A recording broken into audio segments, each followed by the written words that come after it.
Lecture 6. The Small Horde and the Unification with Russia. On September 8, 1730, Abul Khayr, Khan of the Small Horde, sent a letter to Empress Anna Ioannovna requesting to become her subject by asking for citizenship. The letter, sent without the knowledge or support of the Kazakh people of the other leading sultans, was from one ruler to another stating Abul Khayr's willingness to swear fealty to Anna Ioannovna. It was brought by messenger to Ufa, where it was presented to the voivode.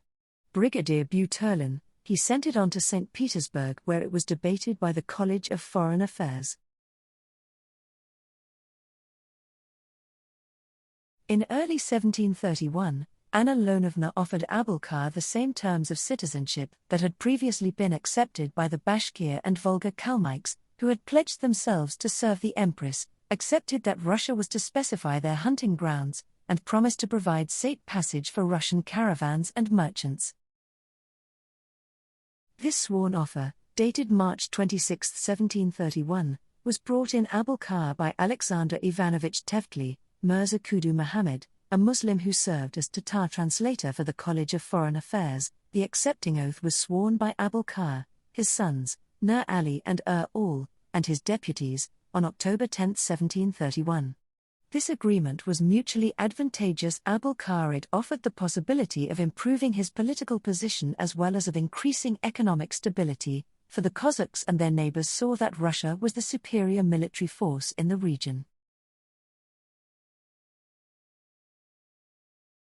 Stability was crucial for the economy of the Small Horde was in ruin. Abul Khayr, his followers, and their herds, some 100,000 households or 400,000 people, principally from the Bayuli, Cheti, and Alamuli clans, had been driven from Turkestan, moving from the Sirdaya River region to pasture lands in the Ural and Tobol River regions. During this time many thousands of animals were killed. Abul Khayr also had a powerful rival for control of the Small Horde in the person of Sultan Cape. Anna Ioannovna was both aware of this rivalry and prepared to exploit it, for she knew that Abul Khayr, and his heirs, needed the stability provided by an alliance with Russia to remain in power. For Russia's part, the treaties with Abul Khayr and those with the Khans of the Middle Horde, Sumkin 1732, Ablai in 1740, gave added security to the fortified line along the Urtis River. This enabled the Russians to think seriously about expanding commerce in the area. They did not, however, view these treaties as providing for the annexation of the steppe. Annexation was probably considered by Anna, and was definitely desired by Catherine, but was thought a project for a later time, when the internal situation of the hordes was more stable. The small and middle hordes, though considered to be under Russian protection, were not a part of the empire. All maps from the late 18th century show the Russian border north of the Ural and Mirs rivers, just south of Orsk and Troitskovo-Omsk, and thence along the Ltish River to the Altai Mountains. Kazakh merchants in the markets of Orenborg Orsk and Troitsk were charged the same tariff as other foreign merchants. The Russians maintained a minimum contact with the Cossacks through the various Khans, their sons, and deputies. Anna Ioannovna did not even try collect the yazak, tribute, that Abul Khayr had agreed to pay in 1734. She was advised that the process of collection would be far more costly than the value of the tribute collected. Because the Russians did not believe that their alliance with Abul Khayr was stable, they used every formal meeting between representatives of the two powers as an occasion to renew the oath. In 1734, Anna Ioannovna's representative, L.K. Kirillov, told her that Abul Khayr's influence was not great within the Small Horde. He wrote, "You, the Cossacks, have a Khan in name only, for he has no power over them, for affirming himself in his Khanic rule or for turning his subjects away from the Khanate, leader, over to Russian power." In fact, Abul Khayr was not a particularly faithful servant of the Empress. He periodically allowed himself to be courted by the Junga rulers. There was also considerable resistance within Abul Khayr's own entourage to accepting Russian suzerainty. Nonetheless, Russia saw the alliance as sufficiently stable to permit expansion along the Urtis, In 1734 Kirillov organized the Orenborg Expedition, known as the Izvestnaya Expedition. This expedition received added support within the imperial circle when Abul Khayr's son, Sultan Ali, while on a mission to St. Petersburg in 1734, urged the creation for 2 years seeking arms from the Russians, but no precise terms of alliance were worked out. Another Kazakh overture came in March 1595, when Tawakal sent word to Moscow that the Kazakhs wished to recognize the authority of the Russian Tsar. In May 1595 Tsar Fedor sent an emissary to the Cossacks and Tawakal sent his son Murat to Moscow. Tawakal considered the terms of citizenship offered by the Russians too harsh, for they required that he maintain a state of enmity with both Kuchum Khan and Bukhara and that he surrender a son as hostage. Formal contact between the Kazakh and Russian authorities was then broken off. There is no record of direct relations between the Kazakh Khanate and Russian Tsar for nearly 100 years, until Tauk sent an ambassador to Russia in 1687. In those years Russia preferred to deal with the rival and stronger power in the steppe, the Oirat-Junga tribal confederation.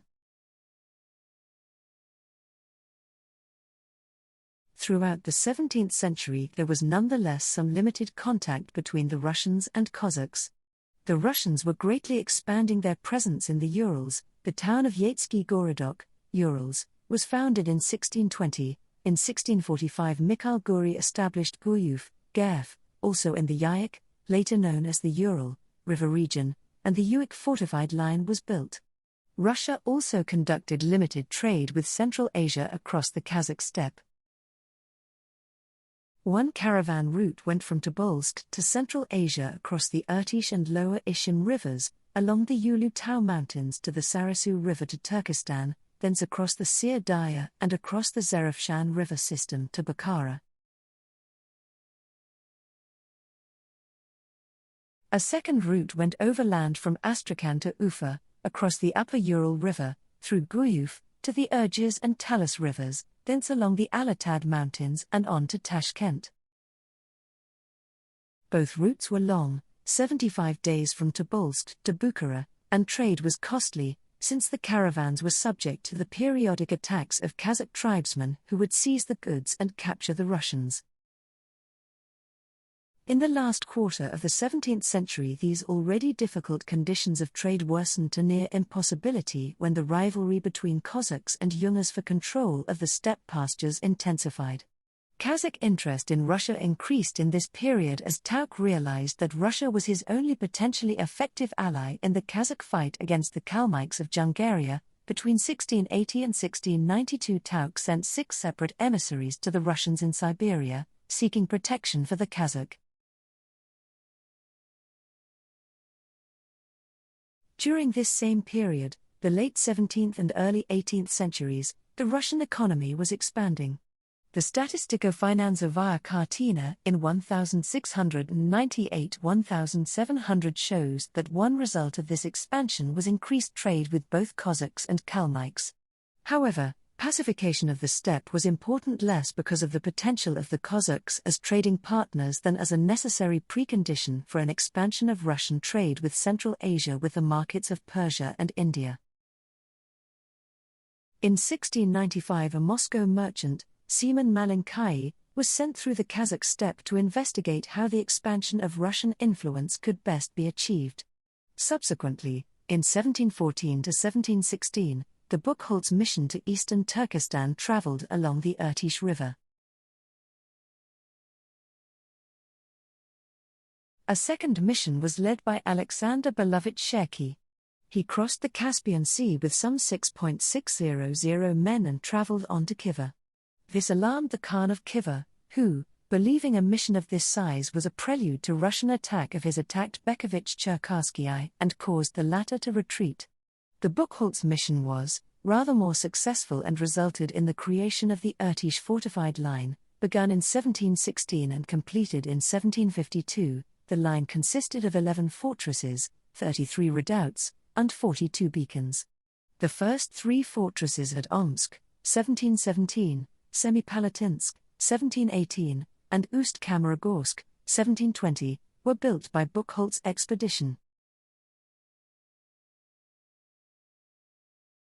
The leaders of this expedition confirmed St. Petersburg's suspicion that the Kalmyks, who were rapidly increasing their control of the steppe, were less likely to support an expanded Russian military trading presence in the area than were the weaker Kuruks, who, as they were pushed from their traditional pasturelands, were moving close and closer to the Russia fine of settlement along the Emba River.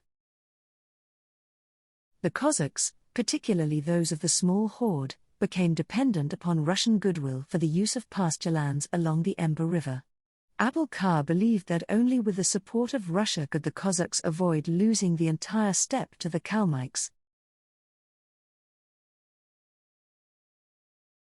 When in 1726 he failed to receive the governor Astrakhan's permission to migrate within his territory, Abul Khayr sent an emissary to St. Petersburg asking permission for the Small Horde to migrate in the Ural region on territory would be entirely overrun by the aggressive Kalmyks, thus threatening not only Russian expansion but Russia's position in southern Siberia as well. Therefore, where in 1716 and 1718 Peter I had declined to assist the Cossacks. Origin of the Cossacks in 1730 Anna Ioannovna granted a request for assistance from Khan Abul Khayr. She sent a delegation to the steppe, where in 1731 Abul Khayr, with his sons and deputies, swore their loyalty to the Russian Empress. This action marked the end of an independent Kazakh state. The Kazakh Khanate was a relatively short-lived and generally unsuccessful political institution. The Kazakh state was unable and ill-equipped to maintain a strong military presence in the steppe. The Cossacks, though descendants of an indigenous warrior culture, were primarily pastoralists, more concerned with grazing than fighting. Their military organization, predicated on temporary periods of service, was no match for the Kalmyk forces. The Cossacks did, however, hold their own against the rival Uzbeks the Shaybanids and their Ashtarkhanid successors. The Cossacks gained control of the Seer Daya cities and established a trading network then connected these cities with the steppe. Although they ruled the cities, they were not absorbed by them, and the Cossacks emerged during the Khanate as a distinct ethnic group. The end of the Kazakh Khanate did not mark the end of the Kazakh people, however, instead, it introduced them to a life of conquest and colonial rule. Tasks for seminar. 1. Kazakh Khanate. 2. Kazakh, Tsonga War, 1718 c. 3. Art and mythology of Saxe. Self-independent work No. 6. Theme: the Small Horde and the Unification with Russia. Assignments: prepare the presentation on the theme Aekeans, storyteller Zyrau, Bees. Presentations should consist of more than 10 slides.